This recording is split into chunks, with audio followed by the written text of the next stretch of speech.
Primeiro de tudo, obrigado, né, de novo pela presença de todo mundo. E, obviamente, isso aqui vai ficar, né, disponível depois lá no meu canal do YouTube, quem quiser reassistir depois e tal. Não vai ter a questão do ao vivo, mas se vocês quiserem enviar, inclusive para amigos, para conhecidos, né, se for fizer sentido, se achou que foi um conteúdo bacana, vai ficar lá disponível, vocês já sabem, né?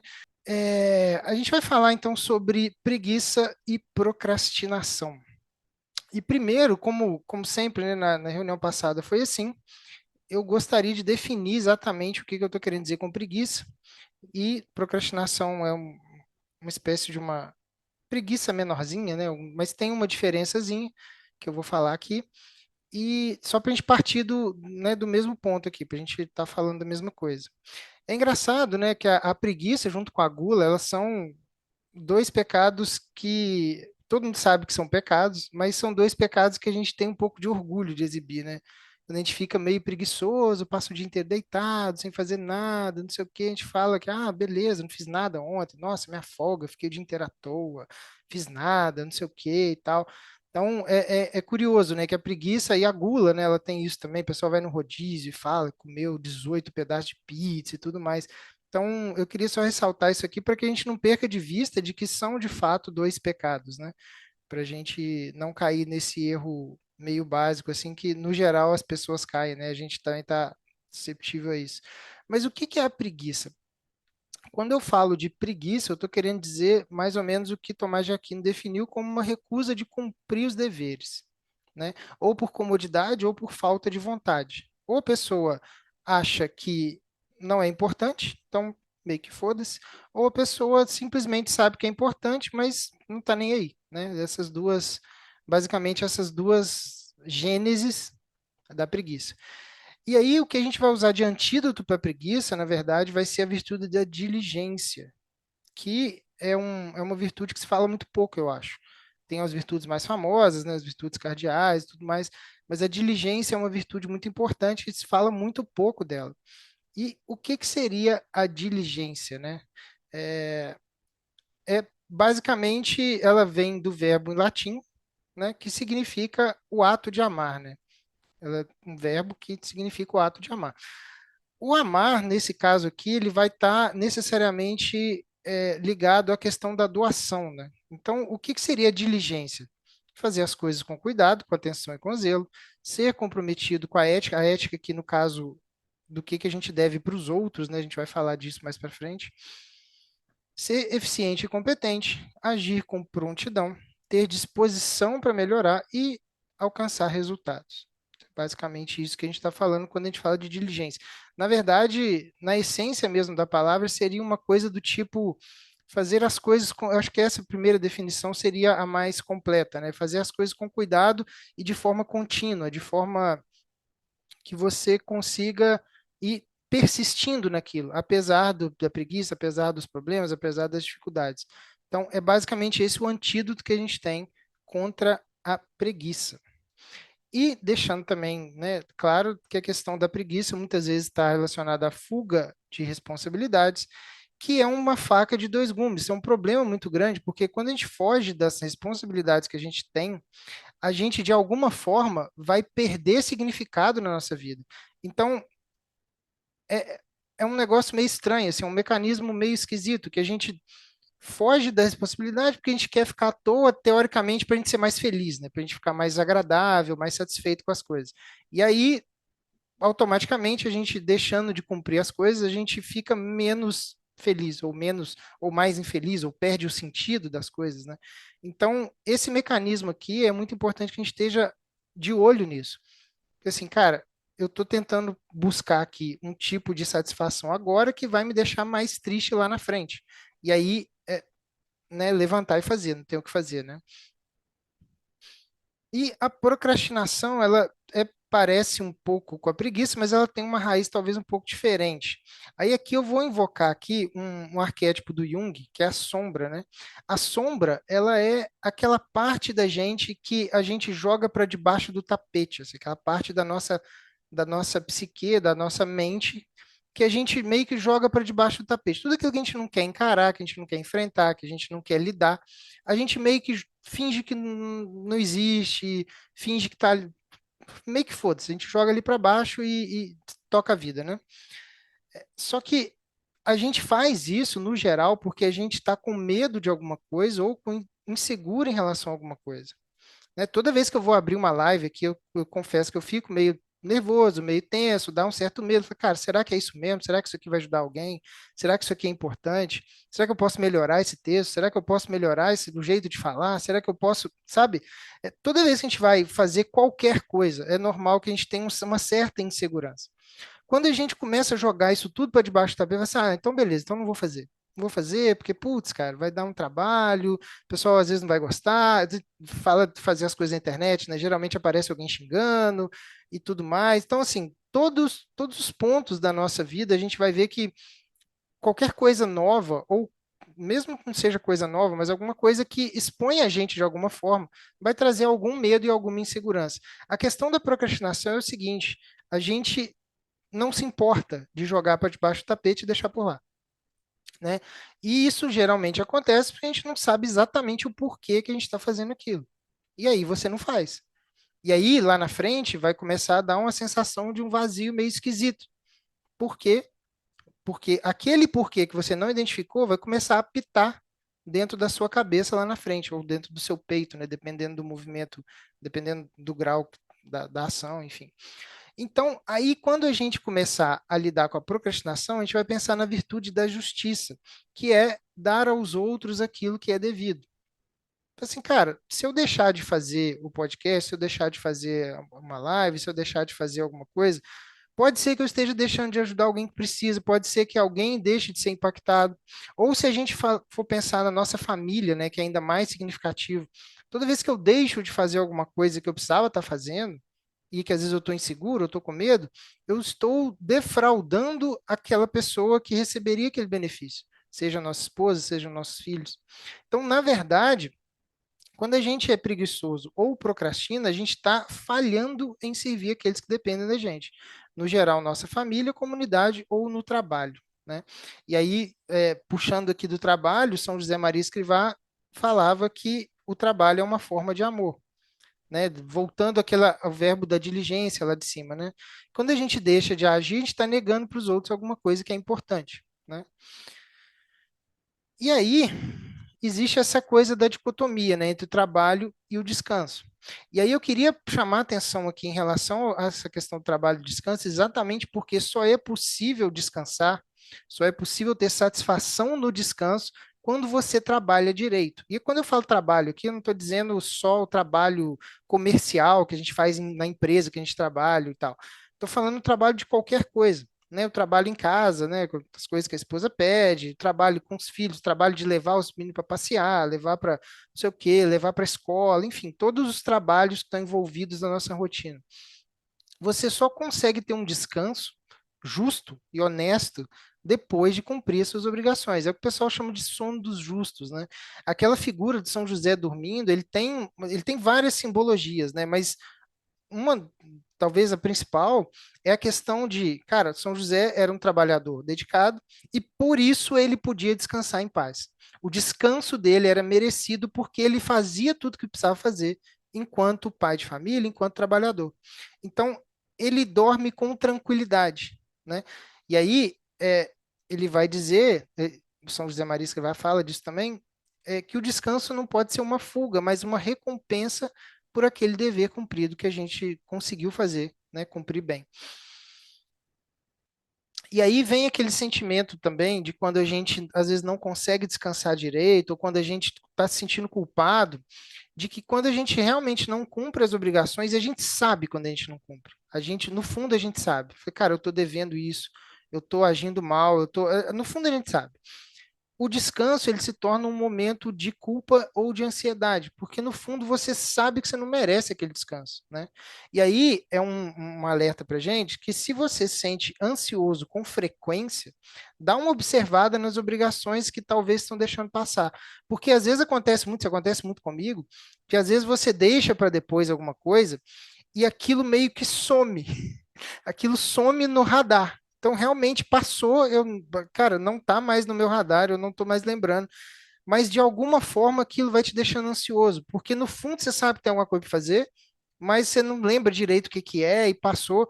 E aí, quando vai estourar o problema lá na frente, já vai dar um problema muito maior, né? Geralmente em relação ao trabalho, mas pode ser em relação aos seus filhos, em relação à sua esposa também, né? Então, assim, esse tipo de coisa aqui, de culpa ou de ansiedade, que às vezes não tem causa nenhuma, né? Causa nenhuma aparente, pode ser o caso de alguma obrigação que você está deixando passar e que esqueceu e que jogou para debaixo do tapete e que ficou ali alfinetando ali no inconsciente, né?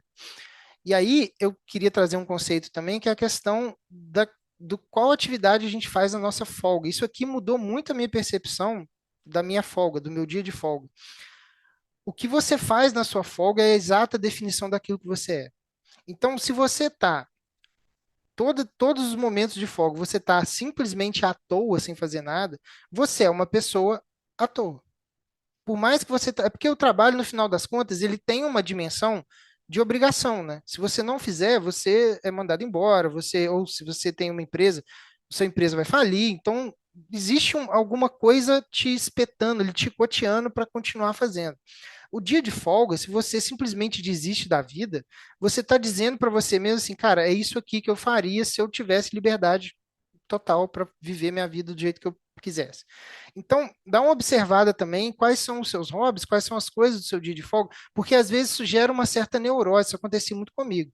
Gera uma certa neurose no sentido assim, cara, eu queria alguma coisa da minha vida, mas eu estou fazendo outra coisa. E aí essas coisas não se encaixam, e você vai ficando meio incomodado com isso ao longo do tempo. Assim, cara, eu queria muito sair do meu trabalho, trocar por um outro. E aí você não faz, chega o seu dia de folga, você não faz nada para conseguir um outro trabalho. Chega no seu dia de folga, você tá só bebendo e ficando à toa, e assistindo Netflix. Cara, isso não vai acontecer.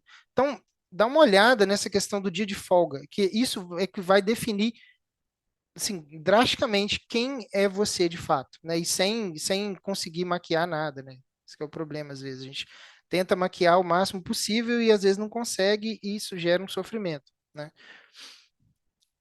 E no final das contas, uma coisa que eu aprendi que para mim é muito importante, que descansar é trocar de atividade. Então, o dia que eu estou de folga, eu vou fazer alguma outra coisa. Eu vou preparar material aqui para o podcast, para o perfil, vou estudar alguma coisa, vou ler alguma coisa para o hobby, vou, sei lá, passear com os meninos, enfim. Isso acaba sendo um descanso, né? E que ficar à toa é um tipo de egoísmo, né? No final das contas é isso, você não está ajudando ninguém ficando à toa assistindo Netflix, sei lá. Não que isso não seja importante em alguns momentos específicos do dia, mas eu não sei, eu tenho um certo problema com essa coisa de ficar deitado de 7 da manhã até de noite e depois, tá, beleza, acabou o dia de folga. Geralmente as pessoas que fazem isso são as pessoas que mais têm aquela depressão de domingo à noite, né? Caramba, ferrou, agora acabou o fim de semana, eu vou voltar a trabalhar e já começa a dar palpitação. Aquela depressão da música do Fantástico, né? A gente chamava assim na nossa época. Não sei se o pessoal assiste Fantástico hoje em dia, mas enfim. E aí a questão da preguiça em relação à criação de filhos, né? Não sei se todo mundo que está aqui tem filho, mas no final das contas, cara, o exemplo que você vai dar vai falar muito mais alto do que o que você manda o seu filho fazer. Então não adianta você levar uma vida mais preguiçosa e exigir que ele seja ativo, prestativo, que ele faça as coisas para você dentro de casa, que ele seja útil e tal. Isso não vai acontecer, né? Eu acho que é chover no molhado, mas eu quis deixar isso aqui mais para a gente fixar isso bem. E tem voltando na virtude da justiça, né, aquela coisa de o que que você deve para os outros, né? No fundo, você deve aos seus filhos que eles não sejam preguiçosos, que você oriente eles nesse sentido, porque se eles passarem a vida, perdão, passarem a vida vivendo de forma preguiçosa, no fundo, o que a gente está fazendo é condenando eles a uma vida de sofrimento. E vai ser uma vida incompleta. Eles não vão ter realização, seja pessoal, profissional, sei lá, porque a vida não vai ter sentido nenhum. A vida do preguiçoso é uma vida completamente sem sentido. Ele está buscando sempre descansar o máximo possível e a vida vai cobrar dele que ele não descanse tanto assim. Então é um sofrimento gigante assim. E as crianças que não aprendem a trabalhar, e trabalhar para a criança aqui é no sentido de aprender fazer coisa com a mão, fazer coisa com o corpo, correr, escalar e tal.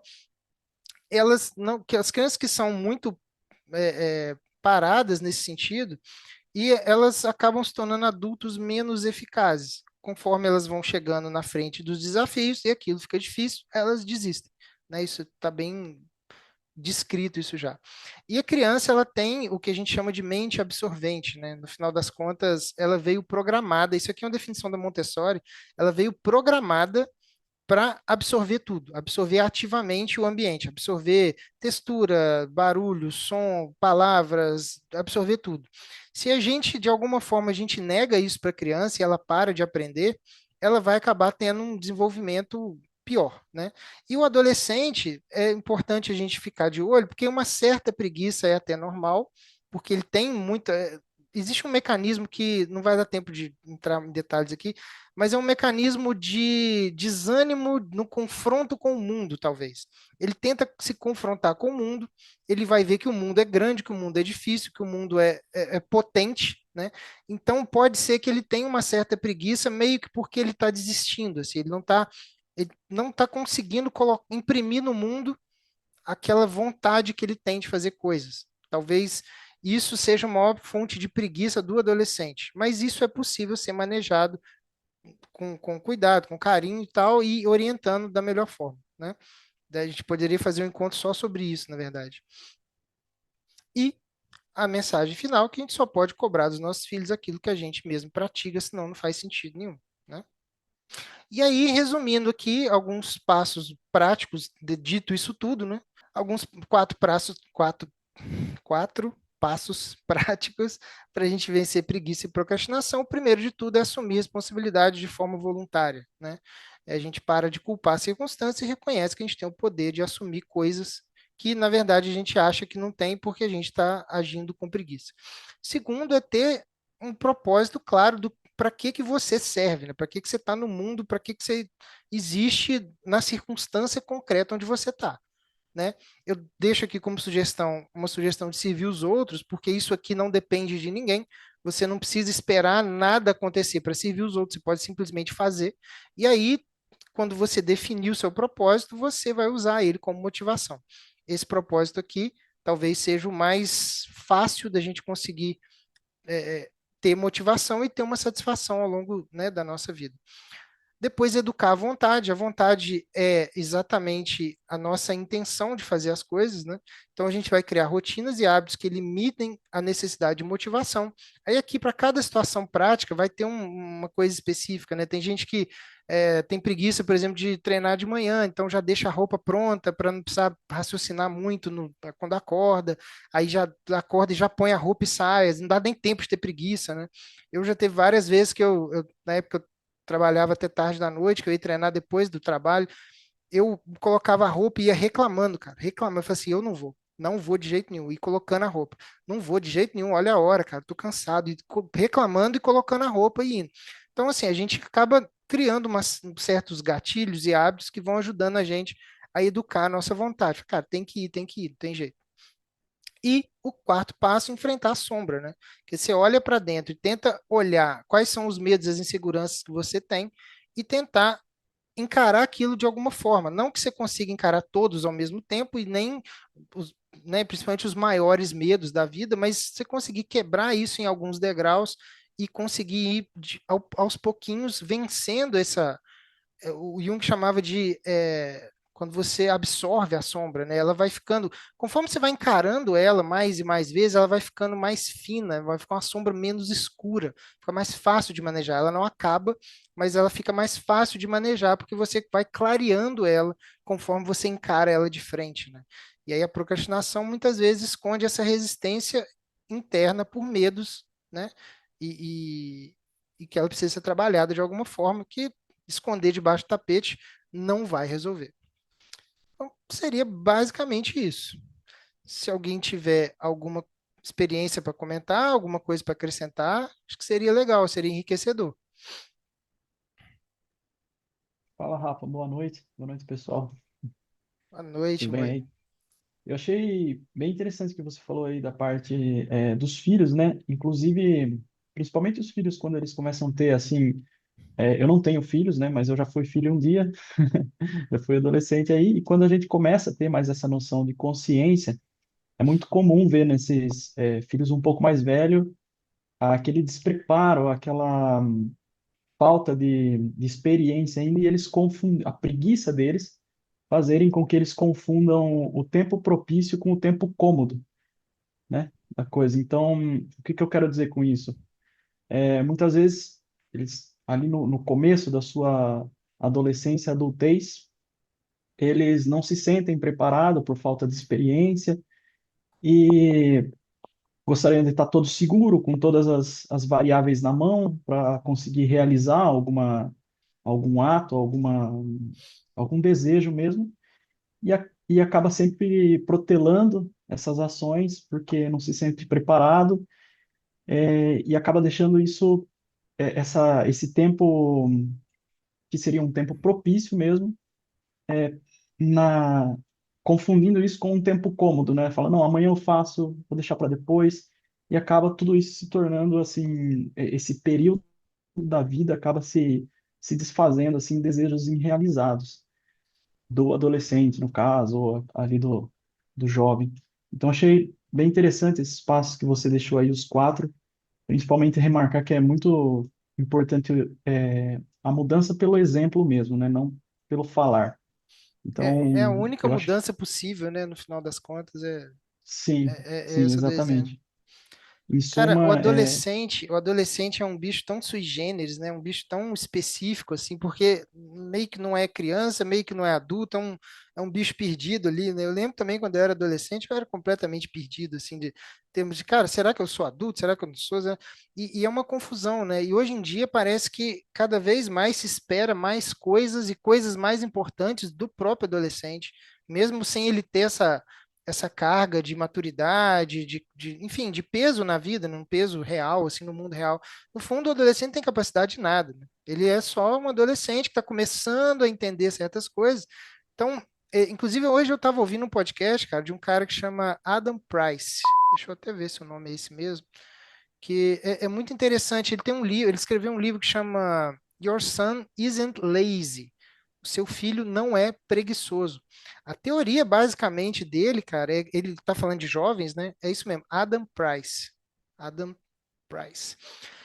A teoria basicamente dele é que assim, cara, muitas vezes o jovem ele não tá, ele tem desânimo para várias coisas, mas aquilo é medo. Aquilo é uma coisa que assim, que assusta ele de fato. Ele fala basicamente de escola, né? Que às vezes a criança, o jovem, ele tem motivação para fazer tudo, para correr na rua, para brincar, para fazer esporte, não sei o quê, e na hora de estudar ele não tem a mesma dedicação. E os pais, ao invés de tentar entender, às vezes ficam cobrando, mas nossa, mas você é tão inteligente. Quantas vezes a gente não ouviu isso, né? Você é tão inteligente, é sim, só você se dedicar mais. Você tem que se dedicar mais. Se você não se dedicar, você está desperdiçando todo o seu potencial. E aí o moleque vai ficando mais culpado, né? Aí que sim, com certeza. vai desmoronando mais ainda. E ele vai falar que é isso, cara. Nos casos onde são descartados depressão, né?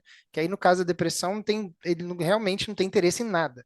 Mas quando não é um interesse assim, em alguma coisa específica, geralmente é alguma coisa que ele está assustado ou que ele está meio receoso.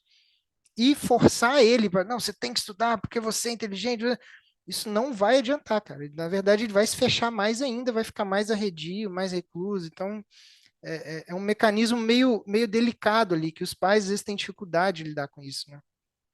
Exatamente. É isso mesmo. E por isso que eu falo que muitas vezes, por inexperiência, a criança ali, o adolescente, ele congela, ele está no momento propício, um momento ótimo para, às vezes, executar alguma coisa e acaba esperando na consciência dele um tempo cômodo que nunca vai chegar. Às vezes a oportunidade dele passou e... Então, o exemplo aí, dá pelo exemplo, como você mesmo disse, é excelente, assim, para a criança, para o adolescente, às vezes, até mesmo porque hoje em dia, às vezes está sendo bombardeado por isso aqui, né? Muita informação. Ele acha que ele deve ser capaz de tudo a todo momento, Exato. e a gente sabe que não é bem assim, né? E é esperado dele que ele saiba tudo, né? A escola, por exemplo, quer que ele fique realmente discutindo grandes questões da humanidade. Porra, cara, tem um vídeo muito interessante do Pondé, um vídeo muito antigo que eu lembro de assistir ele quando eu era meio final da adolescência ali e que eu me senti muito satisfeito quando eu vi. É uma palestra grande, mas eu acho que a palestra inteira saiu do YouTube. Ele tem só um trecho onde ele fala isso, cara. O jovem nunca foi tão amedrontado quanto agora. Porque o pessoal acha que o jovem está preocupado só com sexo, besteira, putaria, e na verdade o jovem, cara, ele tá só às vezes querendo um estágio, ele tá querendo procurar um estágio e não consegue. E aí, nego quer que ele resolva o problema das baleias, não sei da onde, e ele só quer, cara, arrumar um dinheirinho para sair com a menina ali e tal. Então, assim, é muito maluco. E aí, depois que eu comecei a entender isso, cara, eu começo a ver hoje em dia o jovem, ele é quase como uma vítima mesmo, né, de todo esse arcabouço de coisas, né? E a gente acha que o jovem é o vilão de tudo, né? É muito engraçado isso. Na verdade, tem um componente ali que ele acaba sendo realmente uma vítima de toda esse bombardeio de informações e não sabe qual o direcionamento, o caminho tomar, né? Exato, exato. Muito bom essas lives por isso, viu? Pra ter esse direcionamento. Pô, que bom, cara. Bom que vocês estão gostando. Alguém mais quer contribuir com alguma coisa? Bruno, Diego, quer dividir alguma experiência? Alguma coisa lá de cima que foi falada? Inclusive, eu vim pensando nisso, né? Eu falei, hoje, semana passada, eu não consegui participar, e eu fiquei pensando, bom, essa eu vou tentar participar. E eu fiquei pensando nesse formato, é um formato bem bacana, interessante, diferente do que eu já tinha visto. Então, tem um contexto ali, tem um sketch para seguir, mas depois discutir esse Exato, assunto cara. é mais enriquecedor porque você vai aportando assim, uma coisa bem informal de cada pessoa, eu achei bem legal. É, A cara, gente vê que e daria para falar é, muito tempo, né, desses temas daria, assim. inclusive a minha ideia mais para frente, conforme isso for ganhando corpo, né, for tendo mais gente, a gente precisar de mais tempo para falar, aí realmente assinar o Zoom, né, o pago, que aí a gente tem limite, tempo ilimitado, né? Minha ideia mais para frente é essa, conforme a ideia for ganhando tração, né? Sim, perfeito. Eu Ô, até JP. comecei a falar aqui, mas meu microfone estava desligado. Eu achei que eu tinha desligado. E complementando o papo do adolescente, que é muito doido também, que a gente espera muito dele, que ele tem direcionamento e tudo mais, mas eu mesmo fui um cara que passei no vestibular de primeira e tudo mais, mas minha vida tomou um rumo completamente diferente do que eu esperava daquela época. No sentido Então, profissional, no sentido profissional. Comecei fazendo engenharia, terminei de administração, hoje em dia não faço nada disso. E o adolescente está muito novo, muito cru ainda para saber o que que ele realmente quer de fato. E a gente tem que estar aberto a isso para mostrar para os nossos filhos que às vezes a gente tem algum plano e ele dá errado, que o exatamente, trajetória pode mudar e tá tudo bem. exatamente. Eu acho que essa história de escolher profissão muito cedo, cara, isso é um erro muito grande mesmo, e é o jeito como as coisas estão dadas, né? A gente não consegue mudar isso, a gente vai acabar tendo que fazer um vestibular aos 18 anos, né? Independente do que seja. Mas uma das coisas que eu tenho no radar aqui para fazer com meus filhos, cara, é fazer eles testarem várias coisas. Algumas coisas que eles gostam, por exemplo, tem interesse, sei lá, mecânica. Chego ali na esquina e falo, cara, eu tenho um filho aqui que gosta muito de mecânica, posso trazer ele aqui para passar uma tarde aqui para ver você trabalhando, te ajudar e tal, não sei. E aí botar ele ali dentro para ver, cara, realmente, às vezes ele gosta, às vezes ele tem vocação para aquilo e tal. Ah, não, eu gosto de, sei lá, sabe assim, colocar ele dentro de situações onde ele consiga ter contato com o máximo de profissões, entre aspas, assim, com o máximo de atividades diferentes, para que ele tenha, sei lá, aos 18 anos, 18, 20 anos, já tenha uma clareza maior, sabe? Mas isso passa muito longe do senso comum, né, cara? Eu acho isso uma pena. Eu acho que isso deveria ser mais conversado entre os pais. Os pais geralmente têm uma ideia de assim, cara, meu filho ele precisa fazer uma faculdade e ele tem tipo duas, três opções. E é aquilo ali. Na minha geração, cara, as pessoas que formaram comigo, eu também fiz farmácia e não exerci, né? Assim, não exerci. Fiz 10 anos de exercendo, depois eu troquei de ramo, hoje eu trabalho com marketing, assim, com coisas que eu não precisava nem ter feito faculdade para entender, eu aprendi a fazer na prática. Mas assim, eu precisei realmente testar, né? E ver se era aquilo que eu gostava. E essa ideia sua de que você comentou de fazer as crianças terem contato com profissões, assim, vai aprender, vai lidar com gente, vai aprender o tipo de gente que existe, como lidar com a autoridade Lidar e com por aí cliente, né? vai. Também, é É, isso que determina o tipo de pessoa que ele vai, como que ele vai desembolar a vida dele, não interessa como. Ele vai juntar aquilo tudo ali e vai trazer o pão para dentro de casa. exatamente. É, cara, e é um tipo de experiência que, por mais que às vezes ele não queira aquela profissão, aquela experiência ele não perde, ele leva aquilo para outro lugar, para outras áreas, enfim, né? É só ele desenvolver uma certa visão sistêmica, né, das coisas que tudo conversa.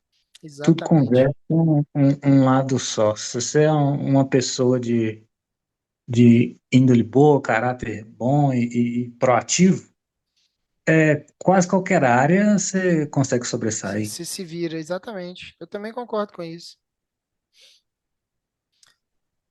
Vou ter aqui uma mensagem do Caio, eu não sei se ele saiu, eu não consigo, não sei se eu estou conseguindo ver aqui. 5 participantes, eu Tá acho que online. tá Eu acho que ele online, tava né? sem microfone aqui. Tá online. Ah, tá. A ideia da escola secundária, de levar para a escola aulas extras de direito, saúde, comunicação e outros. É também para ajudar a identificar a vocação. Resta saber se os clientes adolescentes. Ah, o Caio, agora eu tô atinando, eu tô ligando a pessoa. O Caio lá do Parabelo, né? Que apareceu lá, que você mandou até umas fotos do material, não foi? E realmente, cara, é isso aí. Eu acho que esse tipo de coisa, esse tipo de iniciativa é muito importante, cara. É muito importante. E aí a gente tem que tentar convencer os pais da importância disso, né? Eu acho que o grande trabalho que no seu caso, para vender esse tipo de serviço, vai ser realmente mostrar para os pais, falar, cara, isso aqui pode, de repente, evitar uma frustração, né, de uma mudança de carreira, ou duas ou três, no futuro do seu filho. Com isso aqui, de repente, ele aprende uma coisa que ele gosta e segue a vida toda. Porque mudar de carreira, cara, é uma situação que é muito possível, hoje em dia é muito mais fácil do que antigamente, mas não é uma coisa trivial, né? Você sempre dá trabalho, sempre você, pô, eu lembro quando eu comecei a trabalhar com marketing, eu saí de um salário de farmacêutico, que é um salário razoável, para escrever para uma agência para ganhar 400 conto. E eu já tinha um filho e minha esposa estava grávida do outro. Então, assim, é possível, mas, cara, vai ter sempre um atrito ali, vai ter sempre um problema, né? Então, se a gente puder evitar isso nos nossos filhos, é melhor, né? Claro que não é o fim do mundo, mas se puder evitar, é melhor. Mais alguém quer contribuir com alguma coisa? Diego, quer falar alguma coisa? Temos aí 2 minutos e meio ainda, para aproveitar aqui a reunião, a sala gratuita do Zoom. Quem quiser acrescentar mais alguma coisa, fique à vontade. Se não, a gente encerra por aqui e eu, de antemão, já agradeço todo mundo que apareceu de novo, né? E reforçar que semana que vem temos de novo. Semana que vem o assunto é síndrome do impostor, que é uma coisa muito comum. Eu acho que talvez as pessoas nem se atinem para isso, mas é muito comum, principalmente para homens, né? Muito obrigado. Pessoal, semana que vem, eu vou subir isso aqui hoje ainda para o YouTube. Se vocês quiserem mandar para conhecidos, para amigos e tal, fica à vontade, que quanto mais gente a gente impactar com isso aqui, acho que é mais legal. Beleza? Obrigadão, galera. Um abraço.